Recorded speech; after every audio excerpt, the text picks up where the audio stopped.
Muchas gracias, Beatriz. Encantado de hacer de presentador. Bueno, pues voy a presentar. Él es Álvaro Galán, que es doctor ingeniero de caminos, compañero de la Escuela de Caminos de Ciudad Real. Aunque parecemos de la misma edad, le di clase, así que es un poquito más joven que yo. Y es profesor de ingeniería hidráulica. Y yo digo que es un ingeniero, no sé si del Renacimiento, yo digo más bien que es un ingeniero tipo MacGyver, porque sirve para todo. Lo mismo te prepara una clase sobre inundaciones, te explica las leyes de urbanismo afectadas por el dominio público hidráulico, como que te vuela un dron, como que te saca el pliego de un contrato en el rectorado. O sea, que es una persona que no hay reto que se le quede pequeño, y entonces le puse el reto, digo, te tienes que animar y contarnos algo allí. Y como él está trabajando en el vicerrectorado de la universidad, en toda la universidad, y uno de nuestros campus es Fábrica de Armas, como van a ver, el tema es muy adecuado, porque yo vine a hablar de mi libro, hablé de lo difícil que era conseguir beber agua, lo difícil que era expulsar el agua. La semana pasada nos hablaron del agua en la antigüedad, ¿no? y la presencia que tenemos aquí, el lujo de las motillas y la motilla del Azuer. Y hoy vamos a mirar al agua desde otra óptica, del agua como fuente de energía, que a los ingenieros nos ha gustado siempre mucho, ¿no?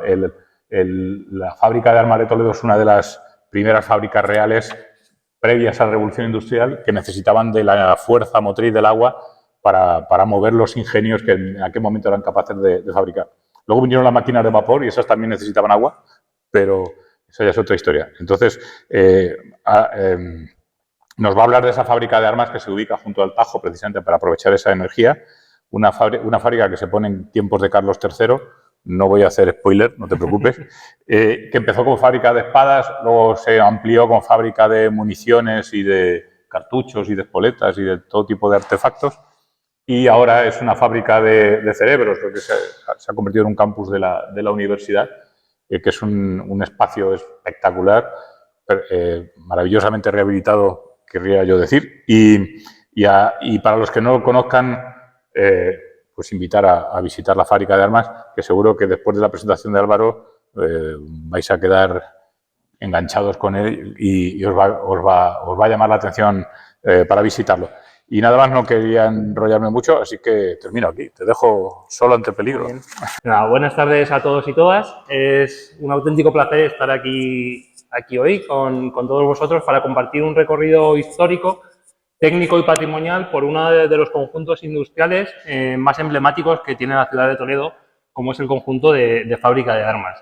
El título de la charla es un poco elegido a propósito, el del hierro al saber, porque vamos a ver cómo se ha transformado de una fábrica de armas en un campus universitario, y las infraestructuras hidráulicas de la antigua Fábrica de Armas de Toledo, por enlazar un poco con el tema de estas jornadas, obviamente, y porque el agua ha sido un motor tanto de la fábrica en su día como del campus en la actualidad, como veremos a lo largo de la charla.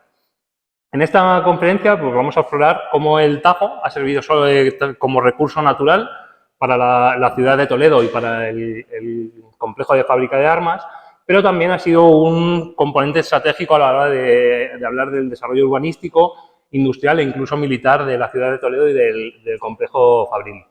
Vamos a ver cómo ha sido la historia de este complejo desde su creación en el siglo XVIII, su posterior evolución durante el siglo XIX, su industrialización, el declive que sufrió en el siglo XX y su posterior renacer como campus universitario, campus tecnológico de la Universidad de Castilla-La Mancha. Como veremos, siempre se ha intentado mantener ese carácter fabril de esa arquitectura y adaptar a las nuevas funcionalidades que requieren los nuevos tiempos. No sé por qué no ha pasado. Aquí. Vale, empezamos entendiendo el territorio en su conjunto y en este caso centrándonos en el río Tajo. El río Tajo, aquí se muestra el recorrido que tiene desde Aranjuez hasta Toledo y se puede ver que tiene una marcada morfología meandriforme con unas amplias llanuras de inundación, lo que hacen un lugar de paso complicado para los caballos. Cuando llega a la ciudad de Toledo, el río Tajo se encaja y es ahí precisamente donde lo hace idóneo para su cruce. En el este de la ciudad es donde se localiza el primero de los puentes, el puente de Alcántara, el que vemos aquí a la derecha, que vemos que actualmente tiene 2 arcos, pero en realidad originalmente tenía 3. que lo que ha pasado con este puente es que se ha demolido parcialmente o casi en su totalidad en múltiples ocasiones, ya bien sea por los asedios que sufrió la ciudad en tiempos pasados y también por alguna que otra inundación que ha tenido lugar. Se ha recompuesto, tiene esta imagen actual y fue nombrado o tiene la categoría de bien de interés cultural desde 1921. Al igual que el puente que muestra a la izquierda, que es el puente de San Martín. Este puente data del siglo XIII y se construyó en el extremo opuesto de la ciudad para permitir el paso y también para escapar cuando se producía un asedio desde la parte este de la ciudad, obviamente. En el entorno de Toledo son múltiples las infraestructuras hidráulicas que han modificado la dinámica fluvial del río Tajo. Me refiero en este caso a los azudes que hay en la ciudad. Están marcados en la imagen en azul y en un recorrido de un poco más de 3 kilómetros se localizan hasta 6 azudes. Estos azudes lo que hacían era elevar la lámina de agua del río Tajo y derivar el agua hasta los molinos que se ubicaban sobre ellos. En ningún caso se utilizaba para almacenar agua y utilizarlo para otros fines. Era para utilizarlo en los molinos que abastecían a la ciudad de Toledo. Ya en finales del siglo XIX, principios del siglo XX, el desarrollo industrial impulsó la instalación de pequeñas centrales hidroeléctricas, aprovechando estos saltos de agua que teníamos, que en algunos casos llegaban a ser incluso de hasta 7 metros. Y en algún caso, como en la central de Saelices, al sur de la ciudad, se aprovecharon estos saltos de agua e incluso los edificios propios que tenían los molinos. He marcado aquí el azul de Santa Ana en color rojo, porque la dana que tuvo lugar en septiembre de 2023, como se puede ver en la imagen, se produjo una pequeña brecha y a día de hoy aún se está decidiendo si se restaura por el valor histórico que tiene o si bien se demuele por completo para devolver al cauce la dinámica natural, que es la dinámica que se está siguiendo en el resto de cauces en España, eliminar todos los obstáculos que cambian esa dinámica fluvial. Aunque me pilla un poco de paso tangencialmente por allí, yo creo que tratándose esta charla de infraestructuras hidráulicas en la ciudad de Toledo, en fábrica de armas, pues no tenía más que detenerme en el artificio de Juanelo Turriano, que no sé si es conocido para muchos de los asistentes. Este artificio de Juanelo Turriano es sin duda una de las máquinas hidráulicas más impresionantes del siglo XVI. Este artificio captaba agua del río Tajo y mediante un complejo sistema de cucharas, poleas y engranajes alzaba el agua hasta el Alcázar de Toledo, que está situado 90 metros por encima. Recordamos que estamos hablando del siglo XVI, por lo tanto el ingenio de la época era para tenerlo en cuenta. No obstante, aunque aquí esté dibujado en toda la ladera desde el Alcázar hasta el Tajo y aquí haya una recreación de cómo se cree que era el mecanismo, hay muy pocos planos de este artilugio y todos son suposiciones basadas en los escritos históricos que se encuentran. Si quieren ver más información, en la fundación que lleva el mismo nombre, Fundación Juanelo Turriano, hay un montón de información sobre este artilugio que merece la pena conocer. En la actualidad solo se conserva en una parte de la nave inferior, la planta de la nave y las piedras. Pasando ya al origen de la fábrica de armas de Toledo, nos tenemos que remontar a los monarcas Felipe V y Carlos III. Durante los reinados de estos monarcas y siguiendo la política mercantilista francesa, y casi como proyecto de Estado que pretendía centralizar e industrializar la producción de diferentes productos, principalmente textiles y metalúrgicos, se crearon las reales fábricas en España. Fruto de este impulso, en Castilla-La Mancha contamos con 5 reales fábricas. La Real Fábrica de Paños de Brihuega, en Guadalajara, la de Tejidos de Seda en Talavera de la Reina, la de Real Fábrica de Metales de San Juan, que está en Riópar, en Albacete, la de Pólvora de Ruidera, aquí en Ciudad Real, y en la que ocupa la charla de hoy, que es la Real Fábrica de Espadas de Toledo. Bueno, aquí se muestra una imagen simplemente de las reales fábricas metalúrgicas que surgieron en España y vemos que Toledo, por su situación geográfica, pues cuenta con un lugar privilegiado desde el punto de vista de las comunicaciones en todo el panorama nacional.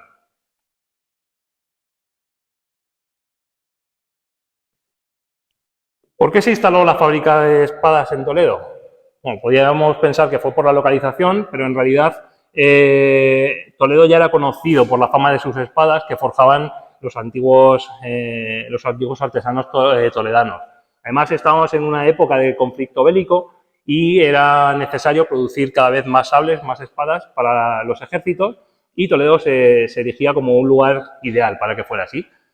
En 1761, la Real Fábrica de Espadas comenzó su andadura en la antigua Casa de la Moneda, en el casco histórico de Toledo, en las fraguas de un edificio muy pequeñito que no tenía prácticamente lugar para almacenaje ni lugar para seguir expandiéndose, y además con un difícil acceso, las calles muy angostas y con las puestas típicas del casco antiguo de Toledo. Es decir, pronto se dieron cuenta de que era necesario trasladar esa fábrica hasta un lugar donde se permitiera que creciera libremente y además que fuera más fácil el transporte de mercancías y de productos ya fabricados.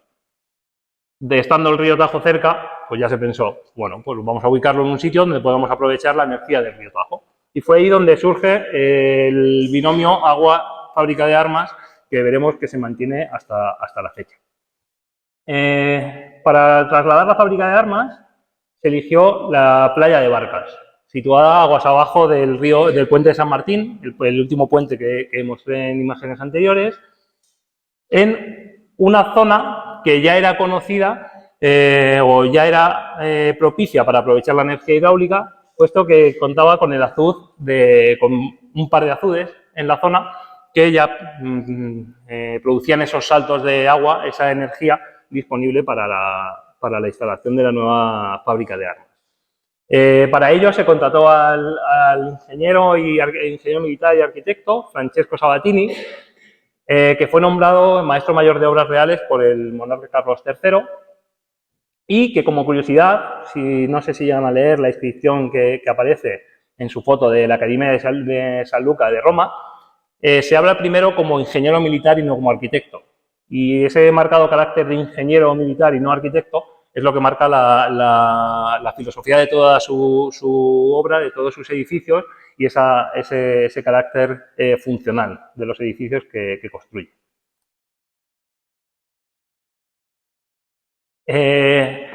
Como decía, aprovechando el azud de los molinos de Azumel, localiza la nueva fábrica de armas en un entorno que ya era bastante prolífico en la época visigoda. De hecho, tanto dentro de fábrica de armas como en el exterior, se han encontrado múltiples restos arqueológicos que en principio pueden pertenecer a un circo, a un teatro y a asentamientos de viviendas. Es decir, desde época visigoda ya teníamos allí una intensa actividad. No obstante, desde que se construyó el azud de Azumel y el azud del Santo del Ángel, que es el que se muestra en la imagen, bueno, azud de Azumel, las primeras menciones son del año 1199, es decir, no es de hace 200 años o 300 años como la fábrica de armas. Desde ese momento genera una subida del nivel de agua que obviamente en época de avenidas lo que hace es producir unas inundaciones mayores en la zona.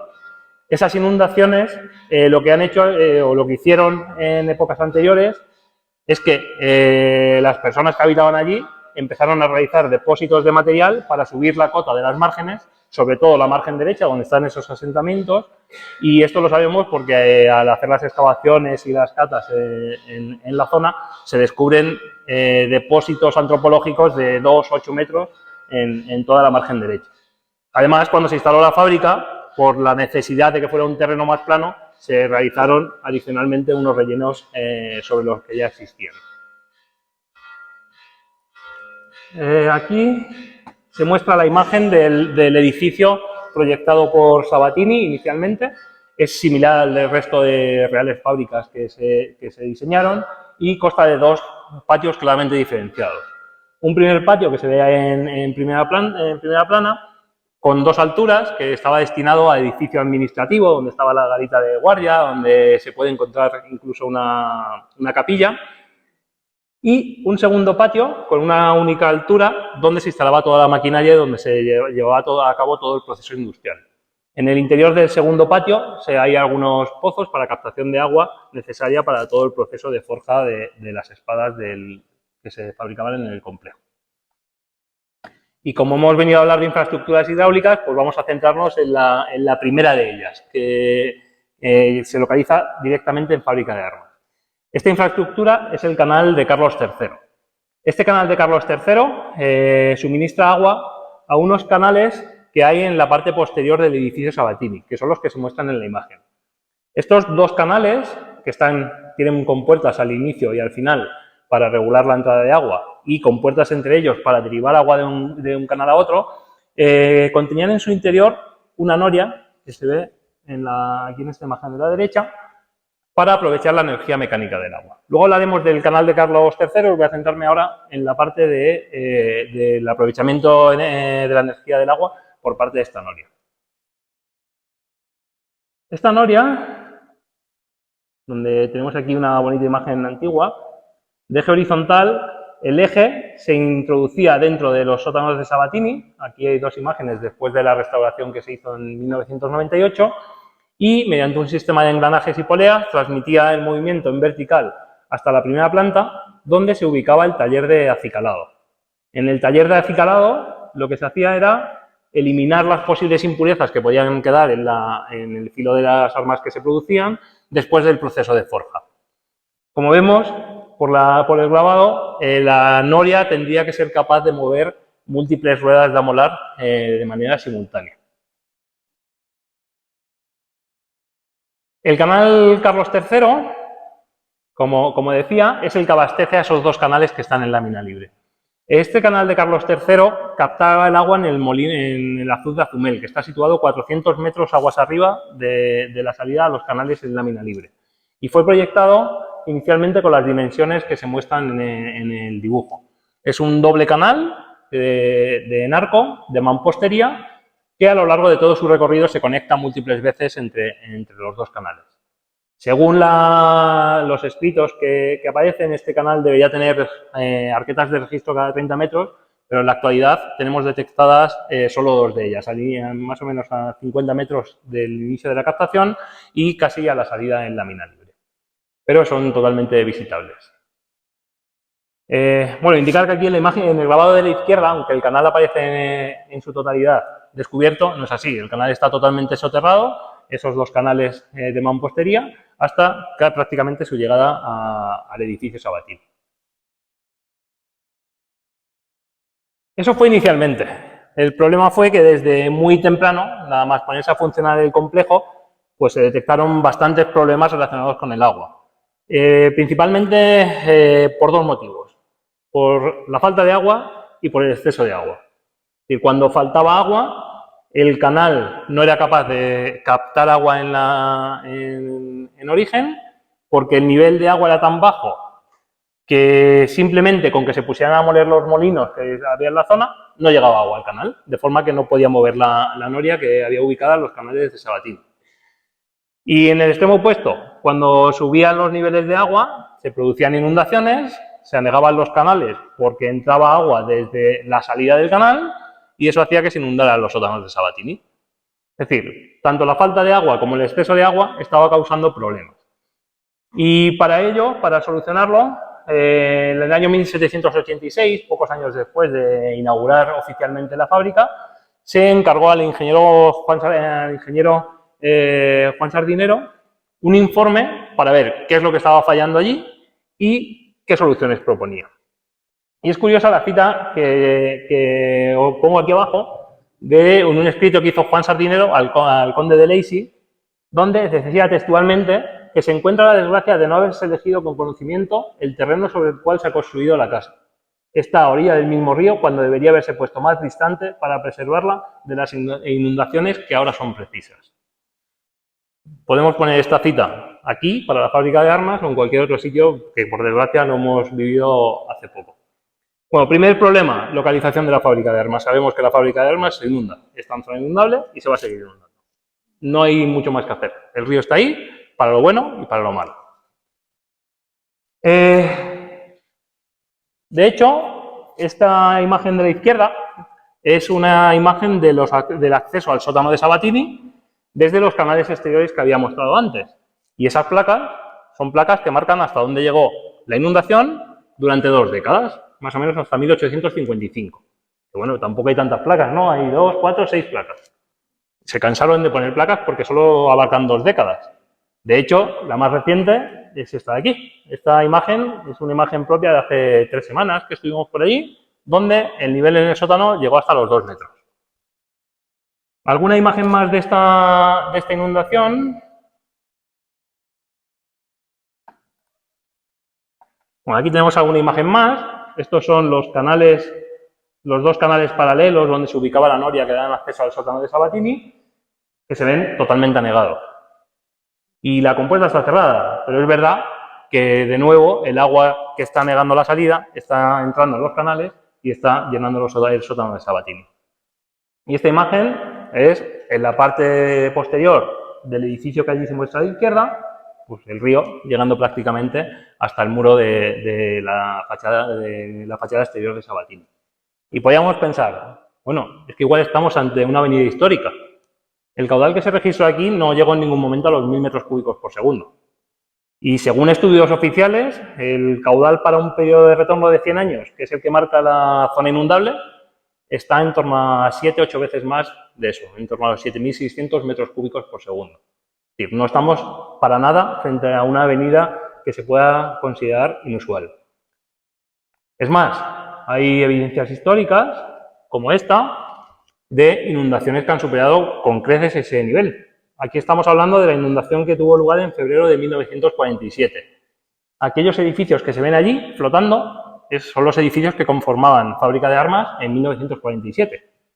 Y quizá la imagen más impactante, que es de esa misma inundación, es la parte frontal del edificio Sabatini, que ya está un poco más alejado del cauce, perdonad, donde se ve a unos obreros utilizando el paseo central como embarcadero. Y más o menos estaríamos hablando de que el nivel de agua que alcanzó en 1947 estaría en torno a los 3,5 metros por encima del nivel que hemos alcanzado en la avenida de hace unas semanas. Más o menos, no hay datos de registros históricos de caudal, pero tomando como referencia la cota de los diferentes puntos, 3,5 metros más que en la actualidad.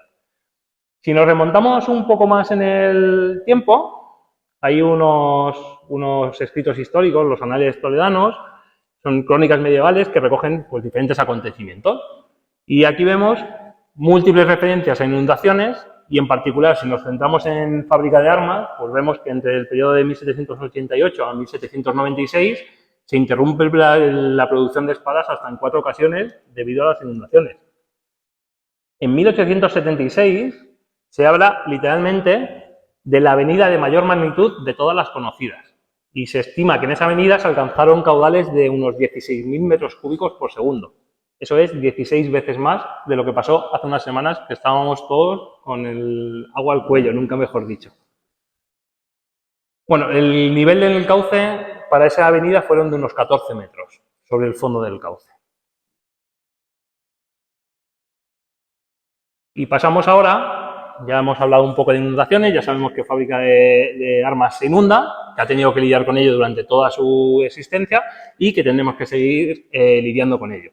Vamos a centrarnos ahora en los problemas de funcionamiento del canal Carlos III.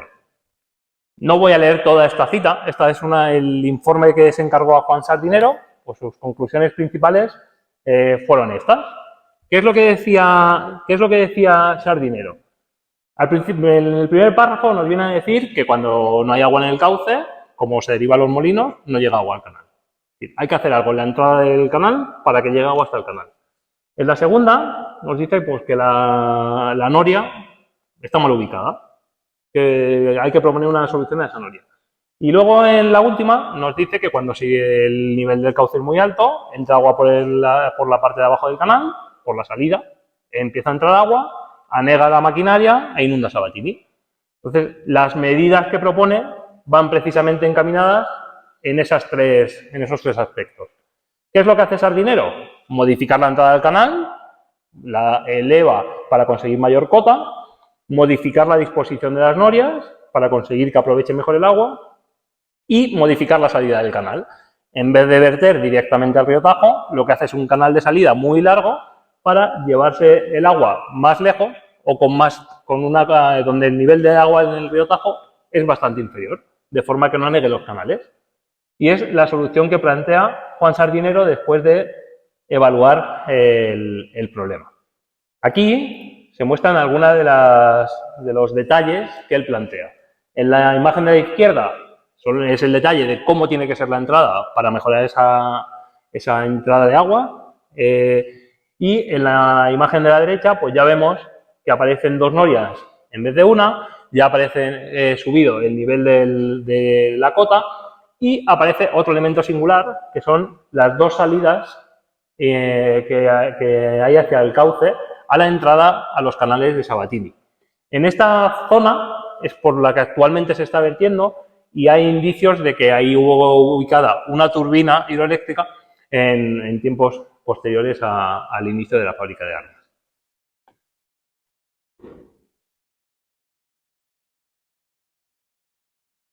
Bueno, conocemos ya el origen de fábrica de armas, por qué se instala ahí, para qué se instala ahí, los problemas que tiene, cómo se intentan solucionar. Vamos a ver ahora cómo ha evolucionado el complejo desde su instauración hasta el momento de mayor auge. Inicialmente, el complejo era un complejo militar, por lo tanto se necesitaba estar aislado. Bueno, no era un complejo militar, pero sí tenía un marcado carácter militar. Necesitaba estar aislado de la ciudad y necesitaba estar cerca de la materia prima. ¿Qué era estar cerca de la materia prima? Pues estar cerca de los nexos de comunicación de la época para un fácil transporte de la materia prima y de los productos elaborados. Es por eso que se ubicó allí, en la playa de las Barcas. El complejo, dado que era un centro de producción de armamento para el ejército español, pues sufrió diferentes invasiones francesas en 1808 y en 1823 y se decidió amurallarlo. ¿Qué se amuralló? Pues los edificios que existían hasta la época. Los edificios que existían era el propio edificio Sabatini, inicialmente concebido, y pequeños edificios que habían ido surgiendo en torno a Sabatini para poder almacenar tanto materia prima como productos elaborados. Bueno, aún hoy en día hay algún vestigio de ese amurallamiento y de las torres de vigilancia que se ubicaron en el complejo. Poco a poco las necesidades de armamento van cambiando, se necesita cada vez más cantidad de armamento y un tipo distinto de armamento y el complejo va ampliando diferentes espacios. Aquí, por ejemplo, podemos ver el taller de reparaciones y uno de los talleres de cartuchería. ¿Qué es esto de la cartuchería? Inicialmente el complejo de fábrica de armas se creó para armas blancas, pero en 1870 el ministro de Guerra autoriza la compra de la maquinaria necesaria y la creación de nuevos espacios para la fabricación de cartuchos metálicos, las vainas de latón de los cartuchos. En principio para fusiles, ¿vale? Y estos son dos de los espacios que se generan para esta nueva necesidad, para empezar a fabricar cartuchería de latón. En esta imagen de 1875, pues ya se ve como el complejo va tomando un poco de forma. Ya hay muchos más espacios que se han generado y destacan sobre todo las dos chimeneas que hay al fondo en el edificio Sabatini. Una de ellas es de las fraguas que existían desde el principio para fraguar las espadas y la otra, la situada a la izquierda, es de la central de vapor que se instaló en el segundo de los patios. Central de vapor que era necesaria para producir esos cartuchos que en 1870 se habían empezado a producir. Esta es una imagen del interior de una de las fraguas que tenía Sabatini y aquí la imagen de la central de vapor que se construyó para aumentar la producción de espadas y para empezar la producción de cartuchos metálicos. Esta central estuvo muy poco tiempo en pie y actualmente no se conserva nada, fue demolida por completo. En este plano ya nos vamos a 1882 y podemos ver como aparte de los espacios que ya he ido nombrando, pues surgen nuevos espacios, como el taller de forja, el taller de carpintería, caballerizas y algunos almacenes. Vemos que poco a poco el complejo, desde su inicio en 1761 hasta 1882, pues va creciendo y va ampliándose. Entre este plano de 1882 Y este otro, de 1918, empiezan a construirse más espacios destinados a la producción de cartuchería. Se construye también la central de Azumel, que está en la parte superior izquierda de la pantalla, y la fábrica de armas llega a ocupar 24 hectáreas de terreno. Es decir, ya empieza a tomar unas dimensiones considerables en el conjunto. Ya en esta época, la gran cantidad de espacios, la producción que era necesario llevar a cabo allí, lo que hace es que se convierta en un centro de referencia en la ciudad. Es un auténtico motor de la ciudad, llega a albergar hasta 2.000 trabajadores y eso hace que se empiece a concebir el espacio de una manera distinta. Se empiece a concebir como un espacio donde la gente que trabaja allí también hace vida allí y se empiezan a crear espacios destinados a ello. Por ejemplo, en 1912 se construye el comedor, después se hace una cooperativa, en 1918 se inicia la construcción del barrio obrero extramuros de fábrica de armas, porque ya no la fábrica de armas tenía una serie de viviendas, pero ya no podía acoger a todos los trabajadores que había allí, pues empiezan a surgir bibliotecas, enfermerías. Es decir, ya se empieza no solo a destinar fábrica de armas a la producción específica de armamento, sino también a la vida al día a día de las personas que allí viven. Y todo ello pues con patios muy extensos, jardines que a día de hoy se conservan. Desde más o menos 1916 a 1920 se produce la mayor actividad constructiva dentro de fábrica de armas y se empiezan a levantar los espacios de mayores dimensiones por las nuevas necesidades que tienen. Por ejemplo, en 1918 se construye el taller de fundición, el de cartuchería de pistola, existía el de cartuchería de fusil, empiezan a construir también cartuchería para pistola, se empieza en 1919 y hay un taller de reconocimiento que se construye en 1920.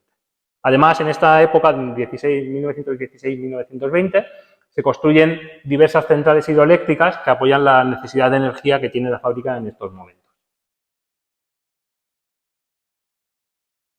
Esta imagen es de 1929 y tiene prácticamente la totalidad de edificios que llegaron a componer fábrica de armas en su momento.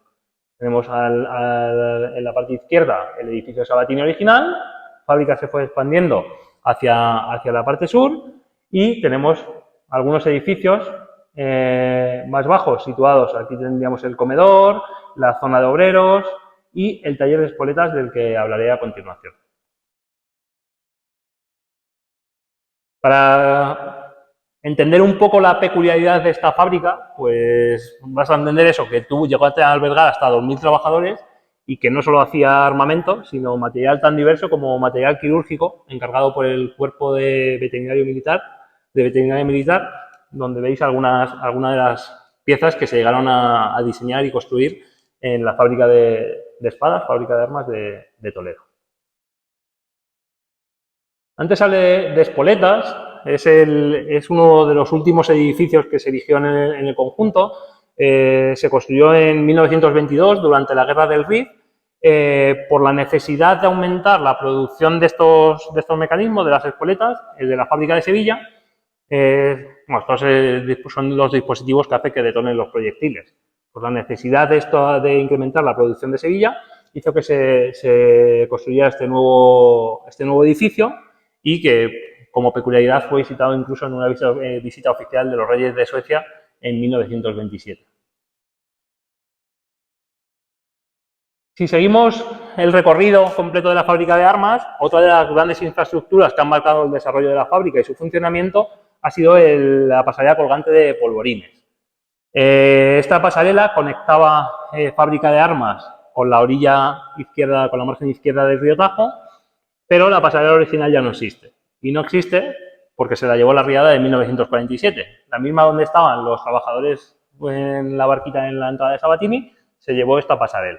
No obstante, fue reconstruida en los años 2005-2006 por un compañero del Estudio de Arquitectura e Ingeniería IA, y ahora mismo es un puente colgante, 105 metros de vano, con un tablero tipo artesa de hormigón y de acero, de 6 metros de anchura y colgado sobre 4 pilonos verticales metálicos de 21 metros de altura.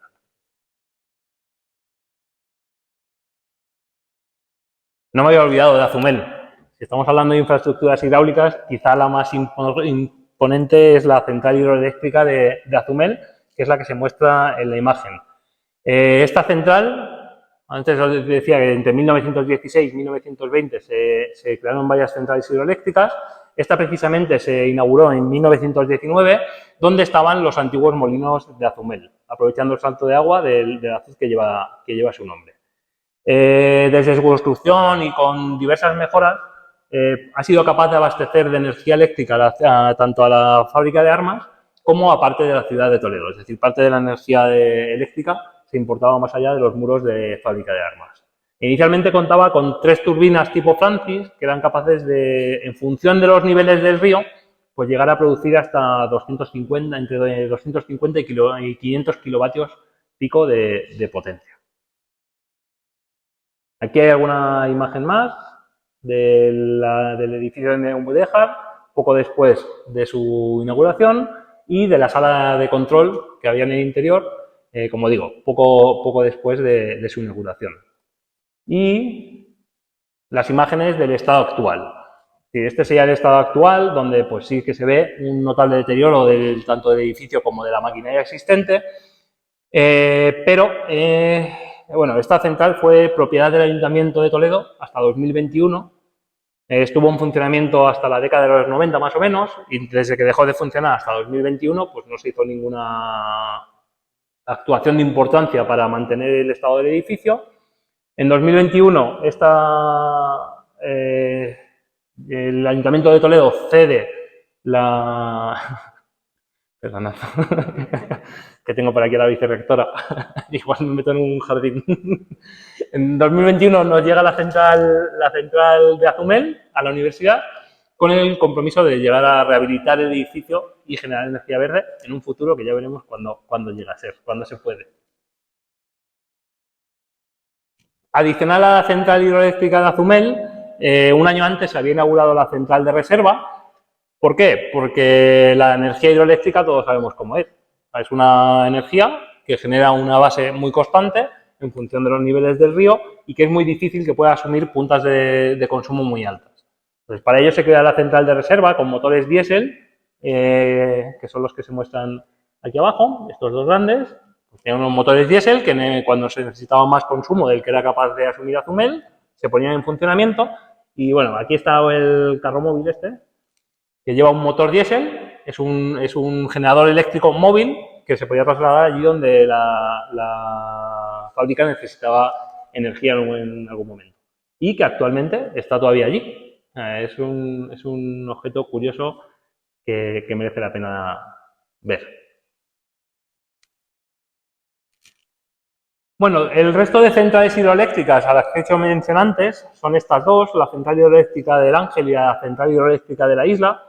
Ambas centrales hidroeléctricas se sitúan en el mismo azud, el azud del Salto del Ángel, pero en la margen izquierda la central del Ángel y en la margen derecha, muy próximo al edificio Sabatini, la central de la Isla. Al final, ¿qué teníamos? Pues teníamos las 3 centrales hidroeléctricas y la central de reserva que abastecían de la energía necesaria a la fábrica de armas en aquel momento y aparte de la ciudad de Toledo. Con el paso del tiempo, pues las necesidades fueron cambiando y la fábrica de armas dejó de ser productiva. Y al final no era rentable mantener esa fábrica de armas y en 1960 el Instituto Nacional de Industria crea lo que se conoce como Empresa Nacional de Santa Bárbara de Industrias Militares. Una empresa pública, semipública, que absorbe gran parte de las reales fábricas destinadas al armamento que existen en España. Desde ese momento, desde los años 60 y durante más de 2 décadas, pues, surgen diferentes problemas. Es decir, la tecnología que está implantada en las reales fábricas ha quedado un poco obsoleta, tienen falta de energía. Es decir, al final dejan de ser operativas. Además, en la fábrica de armas de Toledo se une con la propia ubicación de la fábrica, que no es la idónea, y que años antes se había creado el polígono industrial, que es una zona mucho más idónea para colocar este tipo de industria. Y, como digo, la empresa, pues al final, en 1996, echó el cierre definitivo y quedó abandonada la fábrica de armas. En 1998, 2 años después del cierre, El Ministerio de Defensa vende los terrenos al ayuntamiento y el ayuntamiento, a su vez, los cede a la Universidad de Castilla-La Mancha. Terrenos que desde ese momento fueron destinados al campus tecnológico de nuestra universidad.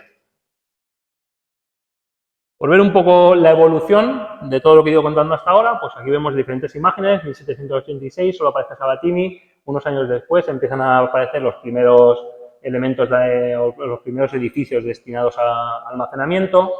Entre 1905 y 1916 es donde tenemos toda la parte destinada a cartuchería metálica y en 1933 ya tenemos el campus desarrollado por completo.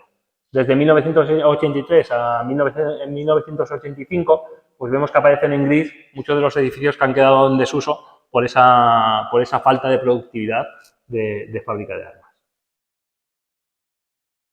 Y es en ese momento, desde que asumimos el control desde la Universidad de Castilla-La Mancha, donde se ha invertido una cantidad ingente de esfuerzo y recursos para modernizar, adaptar y rehabilitar un complejo tan interesante y con tanta historia como es el complejo de fábrica de armas y que en ningún caso fue concebido para un uso docente y de investigación como es el que se ha destinado. La rehabilitación de la fábrica en campus fue dirigida por los arquitectos don Diego Peris, que muchos supongo que lo conocen, y don Rafael Elvira, y como podrán comprobar, pues gran parte del material que aparece en las diapositivas posteriores procede de los libros de Diego Peris, por si tienen más interés en conocer más sobre la rehabilitación de fábrica de armas. Vamos a ver algunas imágenes de esta rehabilitación. Esto, por ejemplo, es la fachada principal del edificio Sabatini, la parte administrativa inicial de fábrica de armas. Este sería los canales posteriores a Sabatini, donde se hizo una limpieza, una rehabilitación de los canales para dejarlos prácticamente operativos. Cuentan con puertas a la entrada y a la salida, de forma que podría salir el agua y discurrir de forma normal. Aquí vemos una imagen superior, el edificio de la izquierda, el Tajo estaría justo tras el edificio de la izquierda, aquel muro donde estaba el río Tajo llegando a la inundación de hace unas semanas, pues este sería el edificio que se destinó al Instituto de Investigación en Medio Ambiente. El edificio 37, que era el antiguo taller de cartuchería para fusil, que se rehabilitó como cafetería-comedor, con ese aspecto tan bonito que se muestra en pantalla. Alguna imagen más, edificios 23 y 27, que eran los talleres de cartuchería, no de fusiles, sino de pistola. Los talleres 23, los edificios 23 y 27 se destinaron a biblioteca, manteniendo siempre la arquitectura original de las naves. La antigua nave 20, que era la escuela de aprendices, que se rehabilitó como pabellón cubierto, aprovechando pues, la gran altura de las cerchas que componían ese pabellón, que llegan a tener hasta 7 metros y que lo hacen idóneo para desarrollar las actividades de ciencias del deporte del grado que tenemos allí en campus de fábrica de armas. Alguna imagen más, esto sería el antiguo taller de fundición, que tiene este aspecto en la actualidad, o los múltiples espacios rehabilitados y usados en la actualidad como aulas docentes. Como vemos, siempre se ha mantenido el carácter patrimonial, el carácter fabril de todo el patrimonio de fábrica de armas en su rehabilitación. Una de las naves que mostré antes era la nave de Espoletas, la última que se construyó en 1922. Vemos aquí el estado tras la rehabilitación que se ha llevado a cabo hace apenas unos años. Vemos que se mantiene todo ese carácter inicial del conjunto. No me puedo olvidar, pues desde el punto de vista de sostenibilidad ambiental, el proyecto de rehabilitación que se llevó a cabo en 1998 abarcaba el ciclo completo del agua. Es decir, en el interior del complejo se instalaron en la nave 26, que era el taller de herramientas, una pequeña depuradora, una potabilizadora. La depuradora posteriormente fue modificada y ahora se instala cerca de la nave 28 en una nueva estación depuradora de aguas residuales. En esa nave 28 se ubicó una planta de cogeneración que fue pionera en su momento, donde se instaló una máquina capaz de, mediante la quema de gas, producir energía térmica, tanto calorífica como frigorífica, y electricidad. De forma que la energía térmica se distribuye al resto de edificios del campus mediante una red de tuberías de ida y de retorno, que distribuye la energía térmica a los diferentes edificios, y la energía eléctrica se vende a la compañía eléctrica. Es decir, quemando gas producimos energía térmica y energía eléctrica. En la actualidad, desde la universidad hemos impulsado la modificación de esta tecnología, porque ahora, ya, teniendo el río Tajo, siendo el agua tan protagonista de fábrica de armas, no podía dejar de serlo en este momento, y lo que queremos es cambiar la tecnología para no quemar gas y utilizar la energía hidrotérmica del propio río Tajo, y estamos ahora mismo en ese proceso de renovación de toda la instalación de energía térmica del campus de fábrica de armas. Ya para terminar, pues me gustaría mostrar una foto de los exteriores del campus. Hemos estado hablando mucho de edificios, pero creo que merece la pena ver el campus en todo su esplendor casi. Desde el origen de este campus, los espacios han sido muy abiertos, ha habido grandes jardines con vegetación por todos lados, y esto se ha mantenido así a lo largo de las múltiples rehabilitaciones y restauraciones que se han llevado a cabo. Sin duda, para mí, creo que esto hace que tanto el origen como las siguientes rehabilitaciones que se han hecho hacen que Campus de Fábrica de Armas sea un elemento singular y único dentro del panorama español universitario, sin duda, y creo que para aquellos que no lo conocen, es de obligado paso, de obligada visita y de darse un paseo por las instalaciones que tenemos en la Universidad de Castilla-La Mancha. Con esta imagen aérea y con esta invitación, yo doy por concluida mi intervención y quedo a disposición de los presentes por si tuvieran alguna duda o aclaración. Así que muchas gracias.